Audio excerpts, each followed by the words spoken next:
जैसा कि पिछले एपिसोड में हमने देखा कि बिंगवान सियाबाओ को बचाने के लिए थंडर बॉल अपने ऊपर ले लेती है, जिसकी वजह से उसकी कंडीशन बहुत ही क्रिटिकल हो जाती है। जिसके बाद वो सियाबाओ का नाम बदल के होंग यी रख देती है और वो उसकी मेमोरी को सील करके हमेशा के लिए इनविजिबल हो जाती है। अब आगे स्टोरी की शुरुआत में हम होंग यी को देखते हैं, जो कि अब बड़ा हो गया है और वो इंटरनल होली टेम्पल में है। और वो आगे बढ़ता है तो उसके सामने एक गोल्डन डोर आ जाता है, जिससे होंग यी इनविजिबल होके अंदर चला जाता है। और आगे बढ़ने पे उसे उसके मामा यानी बिंगवान का भाई सेंजी दिखता है। तभी वो उसे ग्रीट्स देता है तो सेंजी पूछता है कि तुम कौन हो और तुमसे जानी पहचानी स्मेल क्यों आ रही है। और वो जैसे ही होंग यी का चेहरा देखता है वो उसे पहचान लेता है और तुरंत उस पर अटैक कर देता है। फिर अपनी स्वॉर्ड को निकाल के उसको मारने की कोशिश करता है। तो होंग यी भी डिफेंड करते हुए उसे समझाने की कोशिश करता है, पर सेंजी अपनी स्वॉर्ड से उस पर हार्ड अटैक करता है, जिसपे होंग यी भी अपनी स्वॉर्ड निकाल के उसको डिफेंड करता है और उसके ऊपर अपनी थंडर पावर से अटैक करता है, जिसे मैंग सेंजी स्किप करके अपनी डुप्लीकेट साउल के साथ उसे कंफ्यूज करने लगता है। तो होंग यी भी अपने पीस फॉर्म में आ जाता है, वो सभी को अपने थंडर पावर से डिस्ट्रॉय कर देता है। तभी उसकी नींद टूट जाती है और उसे पता चलता है कि ये एक सपना था और वो सोचता है कि काश ये सच होता तो अच्छा होता। जिसके बाद होंग यी अपनी मॉम की कब्र पे आता है और कहता है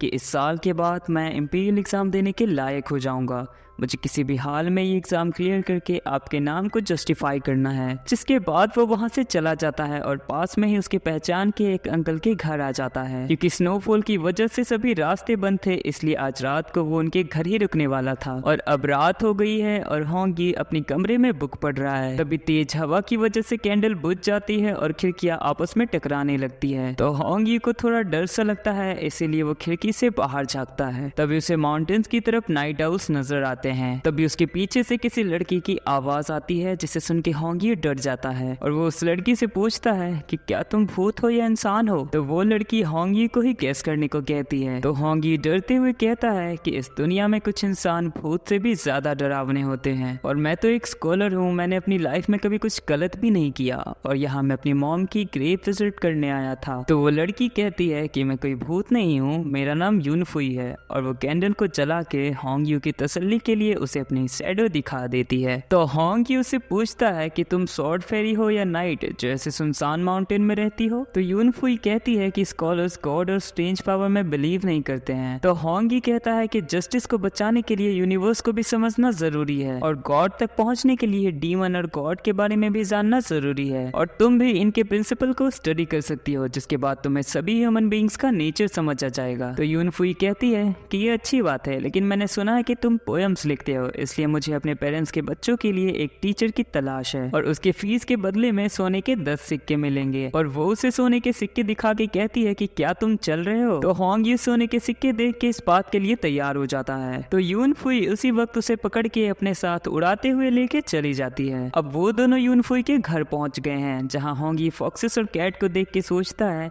कि क्या इन्हें ट्यूशन की जरूरत है। तभी ये कैट जिसका नाम सेंग है वो होंग यी के कंधे पे आके बैठ जाती है। तभी उसके डैड मिस्टर मा उससे कहते हैं कि ये गेस्ट हैं, इनसे ऐसे पेश मत आओ। अब यूनफुई उसे उसके स्टूडेंट्स को दिखाती है तो होंग यी शॉक्ड वे में कहता है कि क्या तुमने तो कहा था कि तुम्हारे रिलेटिव्स के चिल्ड्रन हैं, तो क्या तुम भी एक फॉक्स हो। जिस पे यूनफुई से स्माइल देती है। तो मिस्टर मा होंग यी को टीचिंग स्टार्ट करने को कहते हैं, जिस पे होंग यी उनकी इंस्ट्रक्शन को एक्सेप्ट करते हुए हाँ कहता है। जिसके बाद होंग यी यूनफुई से उसके कल्चर के बारे में पूछता है। तो यूनफुई कहती है कि क्या तुम इनके टीचर बनने के लिए अग्री हो। होंग यी कहता है कि मुझे अच्छा लगेगा कि मैं बर्ड्स और बीस को नॉलेज दे सकूं, इसलिए मैं पूरी कोशिश करूंगा। तो यूनफुई कहती है कि मुझे तुम्हारा टेस्ट लेना पड़ेगा। तो होंग यी भी कहता है कि जरूर। यूनफुई इससे पूछती है कि बताओ दुनिया की सबसे बड़ी चीज क्या है। होंग यी कहता है कि कुछ लोग सोचते हैं कि फेथ ग्रेटेस्ट है और कुछ सोचते हैं कि पावर ग्रेटेस्ट है और कुछ कि रीजन सबसे ग्रेटेस्ट है, लेकिन मेरे ओपिनियन में सबसे बड़ी चीज है कि सभी के भाग की अपनी एक लिमिटेशन होनी चाहिए। जिसे सुन के यूनफुई की बहुत बड़ी कंफ्यूजन दूर हो जाती है और इसके लिए वो उसे थैंक्स करती है और वो कहती है कि तुम्हें कल्चर को लेके जो भी डाउट है मैं उसे दूर कर दूंगी,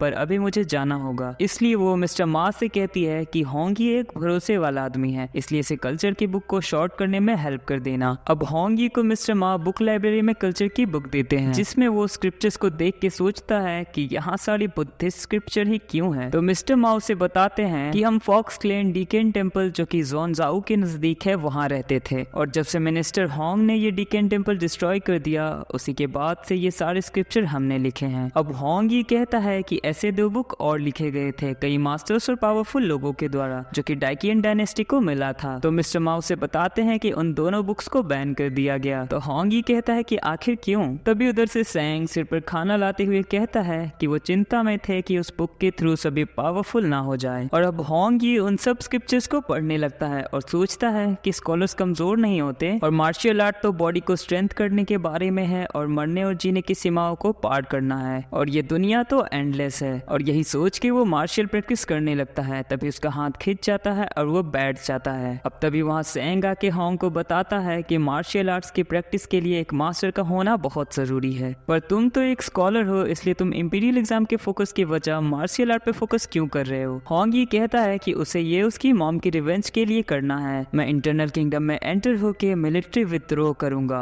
और जब तक मेरी मॉम के नाम क्राउन नहीं होगा मैं रुकूंगा नहीं। ये सुन के सैंग सैड होते हुए कहता है कि अच्छा इसीलिए तब तुम माउंटेन्स में स्नो स्टडी करने आए हो। तो होंग ये कहता है कि मेंशन में रोज बुली होने से तो यही अच्छा है। सैंग कहता है कि पर मैं ह्यूमन बॉडी कल्टीवेट नहीं कर सकता और ना ही मैं ह्यूमन मार्शल आर्ट जानता हूँ। उसी के थोड़ी देर बाद वो होंग को प्लेजेंट के साथ बताता है कि तुम इमॉर्टलिटी को पहले प्रैक्टिस कर सकते हो और वो बुक से कल्टीवेशन मेथड दिखाने लगता है जिसमें उसको एक पगोड़ा नाम का मेथड मिलता है। और अब सैंग उसे अपनी बॉडी से सोल को अलग करके दिखाता है और वो बताता है कि सबसे पहले सोल को कल्टीवेट करना होगा जिसे इमॉर्टलिटी कहा जाता है और उसके बाद फिजिकल बॉडी कल्टीवेट करना होगा जिसे मार्शल आर्ट कहते हैं। इतने में सैंग की सोल बॉडी से अलग हो जाती है जिसे देख के होंग ये शॉक्ड रह जाता है और उसके बाद वो उसके साथ जाता है जहाँ सैंग उसे बताता है कि नाइट वॉक मास्टरिंग करने के बाद बॉडी मोशनलेस हो जाती है और तब हमारी सोल रात में हजारों मील तक ट्रेवल कर सकती है, लेकिन तुम बस रात को ही जा सकते हो क्योंकि सोल सूरज की रोशनी से डरता है। जिसके बाद अब होंग ये भी अपनी सोल को अलग करने का ट्राई कर रहा है जहाँ वो पूरे साइलेंस में विजुअलाइजेशन में चला जाता है। वहाँ वो अपनी मॉम के साथ डेंजरस एक्शन करता है जो कि पगोड़ा मेंशन पे क्लाइम करके वहाँ से जंप करना है और इसी पगोड़ा मेथड की वजह से होंग ये की सोल उसके बॉडी से अलग हो जाती है, जिस पे सैंग को शॉक लगता है कि ये इसने इतनी जल्दी कैसे कर लिया। तभी हवा की फ्लो की वजह से होंग ये भी बाहर की तरफ फ्लो होने लगता है। तो सैंग उसे बचा लेती है और उससे कहती है कि तुम सोल को अलग करना तो सीख गए लेकिन नाइट वॉक करना नहीं सीखे हो। तभी सैंग को आइसेंस स्टिक दिखती है जिससे वो वहाँ जला लेती है और होंग इससे फिर से ट्राई करने को कहती है क्योंकि ये सैंडलवुड स्टिक सोल को प्रोटेक्ट करती है और इसकी वजह से ये टेक्निक सक्सेसफुल हो जाती है। और अब वो दोनों स्नो में बैठ के बातें कर रहे होते हैं जहाँ होंग ये सैंग को अपनी मॉम के बारे में बताता है। तभी उन पे कुछ जंगली स्नो हंटर एनिमल अटैक कर देते हैं और इसी के साथ ये पार्ट यहीं पे खत्म होता है। अगर वीडियो पसंद आई होगी तो वीडियो को लाइक करके चैनल को सब्सक्राइब जरूर कर देना और कमेंट में अपना ओपिनियन जरूर बताना।